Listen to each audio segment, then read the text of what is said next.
Hello అండి, హెల్దీగా హల్వా చేసేద్దామా?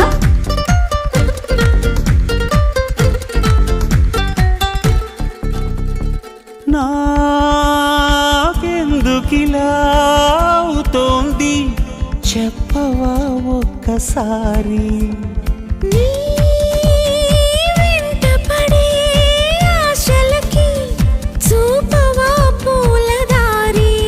చినుకల్లె చేరి వరదల్లె మారి ముంచేస్తే తేలేదెలాగా?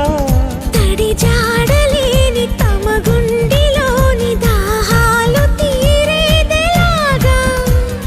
లేనిపోని సయ్యాటతో వెంటాడకే ప్రేమ.